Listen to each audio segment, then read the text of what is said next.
आदरणीय निदेशक महोदय केपी सिंह जी, हमारे बड़े सर, सम्मानीय प्रधानाचार्य नीतू सिंह मैडम और मेरे साथी और मेरे प्यारे बच्चों, जैसा कि आप लोगों को पता है कि आज हम यहाँ आपके ही दिन जो एनुअल फंक्शन है जिसका हम पूरे साल बेसब्री से इंतजार करते रहते हैं, आखिर वो पल आ गया है। अब इस मौके पर मैं ज़्यादा कुछ नहीं कहूँगा, लेकिन हाँ, दो चार बातें जो है जो आपके जीवन में बहुत ज़रूरी है वो आपको बताना चाहता हूँ। अब आप लोगों में से आप मुझे ये बताइए कि आप क्या ऐसी तरकीब चाहते हो जिसमें मेहनत भी ना करना पड़े और आपके सभी विषयों में 100 आउट ऑफ 100 आ जाए? कौन कौन चाहता है? हाथ ऊपर खड़े करो कि मेहनत न करनी पड़े और सभी विषयों में 100 प्लस 100 आउट ऑफ 100। कौन कौन चाहते हैं? सभी चाहते हो? सभी? तो बेटा ऐसी कोई तरकीब नहीं है। ये तरकीब केवल मेहनत पर डिपेंड होती है बेटा। यदि आप दिल लगाकर मेहनत करेंगे तो निश्चय ही आप सफलता पाएंगे। और दूसरी बात ये कि जितने भी मेरे साथीगण हैं उन्होंने सबने अपना जो कॉन्फिडेंस और अपना जो बेस्ट था वो सबको दिया है। इसके बाद आप लोगों को बिल्कुल सेटिस्फाई किया है हर क्षेत्र में, पढ़ाई में और आपकी हर समस्या समाधान में। इसके बाद भी कुछ बच्चे, अमूमन सब तो नहीं है लेकिन कुछ बच्चे जिनका स्तर थोड़ा नीचे होता है, जिन्होंने खुद मेहनत नहीं की, वो टीचरों को दोष देते हैं कि ये शायद टीचर अच्छे नहीं थे और ये संस्था हमें अच्छी नहीं मिली, ये पर्दे यहाँ लगे हुए अच्छे नहीं थे, ये ब्लैक बोर्ड अच्छा नहीं था, ऐसा कुछ। तो आप कमियां बाहर नहीं अपने अंदर देखें बेटा, सबसे बड़ी बात तो यही है। और दूसरी बात यह है कि यदि आप अच्छी तैयारी के साथ और अपना बेस्ट देना चाहते हैं तो दो चार बातें आपको बिल्कुल याद रखनी पड़ेगी परीक्षा हॉल में। एक, आप समय से पूर्व जाएं, ज़्यादा नहीं तो 10 मिनट 15 मिनट पूर्व तो होना ही चाहिए, क्योंकि ये आपकी हड़बड़ाहट कम करती है।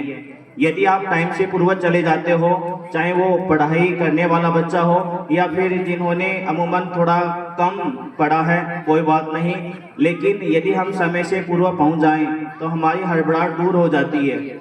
और ऐसे में यदि कोई व्यक्ति, कोई बच्चा समय पर नहीं पहुंचता है, जैसे हमारे होनहार कई बच्चे हैं जिनको यहाँ पुरस्कृत किया भी जाना है और पुरस्कृत हुए भी हैं, ऐसे बच्चे यदि समय पर नहीं पहुंचते हैं तो हड़बड़ाहट में फिर वो 100 आउट ऑफ 100 नहीं पहुंचते हैं। तो समय की कीमत को पहचानोगे बेटा, एक समय से पहले जाओगे। दूसरी बात, आज का जो आधुनिक दौर है वो ज़्यादातर पढ़ाई देखता है, आपकी परसेंटेज देखता है, आपके अंक देखता है कि आपके एनुअल एग्जाम में कितने अंक आए हैं। और आजकल ये कॉमन सी बात हो गई है 90 प्लस, 95 प्लस, 96 प्लस। और जो कॉमन बात नहीं है वो आप जानते हो और मैं भी जानता हूँ, ये संस्था भी जानती है, कोई 100 प्लस आए, 100 आउट ऑफ 100। और ये नहीं केवल PCM, हमें ये दिखाना पड़े फिजिक्स में 100 आउट ऑफ 100, मैथ में भी यही और केमिस्ट्री बायोलॉजी में भी यही। अरे हिंदी और इंग्लिश ये भी पीछे नहीं छूटनी चाहिए। और मुझे पता है आप अपना बेस्ट देंगे। इसके लिए कुछ टिप्स, सफलता के मंत्र आपको बता देता हूँ। पहला तो ये है, यदि मान लीजिए जितने भी ऑब्जेक्टिव टाइप क्वेश्चन और रेखांकित वाले प्रश्न हैं, ये आप लोग जानते हो, जैसे 80 नंबर में से लगभग 20 अंक, एक चौथाई अंक, ये बेटा एक अंक के आते हैं, लगभग 20%। इनमें से किसी ने भी एक भी आपने मिस कर दिया, माइनस एक भी, तो आप 100 प्लस से -1, आई मीन 99, 100 से कहाँ जाओगे? 99। अगेन वन मिस्टेक आपको 98, और अगेन 1 बाय 1 मिस्टेक 98, 97, 96, और इसका निचला स्तर कहीं भी जा सकता है बेटा। तो सबसे पहले तो छोटे प्रश्न जो या तो सही है या फिर गलत है, भाई 1 नंबर आपको मिलना है, ठीक है। तो ये आपको बिल्कुल सही करने हैं। और एक ज़रूरी बात, हम लोग जब भी एग्ज़ाम देने के लिए जाते हैं तो अपने भरोसे नहीं जाते, हम दूसरों के भरोसे जाते हैं कि हाँ मेरे आगे कौन बैठा है, मेरे पीछे कौन है, मेरे दाएं और मेरे बाएं कौन है, ये आपकी डूबती हुई नैया को बचा लेंगे। तो ऐसा नहीं है बेटा, ये आपकी डूबती हुई नैया को हो सकता है और डुबा दे। ऐसा मैंने देखा भी है और आप लोग भी जानते हो। आप लोगों ने जो प्री बोर्ड इतने टेस्ट इतने सब कुछ दिया है, उनमें आपका जो एक्चुअल उत्तर था, जो सही उत्तर था, उन्होंने आपने ऐसे बिल्कुल काट दिया। और किसी ने बताया कि इसमें ये नहीं है, नहीं एक आएगा, एक नहीं, 3 ही आना चाहिए, नहीं एक, ठीक है पक्का, हाँ पक्का, और आप एक कर देते हो। ऐसे में आपका वो आंसर जो अच्छा खासा था वो भी गलत हो जाता है। तो आप दूसरों के भरोसे मत जाइए बेटा। एक बात ये है कि जब जहां तक हो सके वहां तक आप अपना पेपर स्वयं करें, दूसरे से बिल्कुल भी आप जो है पूछे नहीं। कई बार दूसरे से पूछने से आपका प्रश्न गलत हो जाता है बेटा। एक, जब बिल्कुल आप निराश हो जाते हो, हताश हो जाते हो, बिल्कुल परेशान हो जाते हो, आपको पता है कि आपका ये बिल्कुल अंक आपको मिलने ही नहीं वाला है, तो ऐसे में आप दूसरे से हेल्प ले सकते हो। यहाँ पर भी कोई ये वो नहीं है कि आपका क्वेश्चन सही जाएगा बेटा, बिल्कुल नहीं कह सकते। लेकिन आप पहले से निराश हो, आप जो करने वाले हो बिल्कुल गलती करने वाले हो, तो यहाँ आप हेल्प लीजिए। लेकिन मेरा मानना है कि किसी दूसरे की हेल्प के भरोसे बिल्कुल मत जाइए, अपना खुद पढ़ें भाई। और लास्ट में कुछ पंक्तियाँ आपके लिए।